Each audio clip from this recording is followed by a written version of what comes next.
Project teams often fail to put in place and test their ideas at an early stage. Instead, they discuss. They don't lose time in the process. The danger is that their energy curve drops, and after long discussions, they can no longer assess whether the idea is still worth trying out at all. The point is to seize the momentum and make the idea concrete, ideal in a few hours.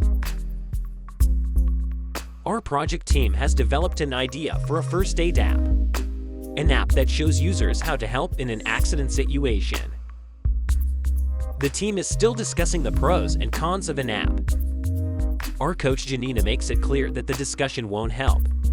The idea is still far too vague for that. Instead, the team should now prototype the idea and test it with potential users. Sandra and Katrin begin by describing the typical situation in which the app should be used. To do this, they draw a storyboard of the situation. This storyboard shows the course of an accident.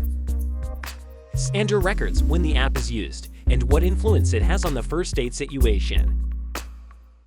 Christoph draws first details about the app. The first screens that the user will see. With pen in hand, concrete suggestions emerge that make the app and thus the idea concrete. It is important that everyone in the team understands that they are now challenged. Each team member can contribute or change details.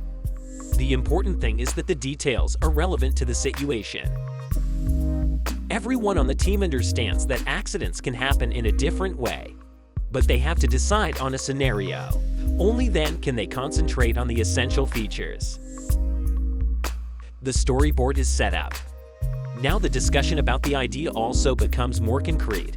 The team can finally focus on which aspects of the idea are particularly important, the so-called critical functions, and they need to be tested as soon as possible.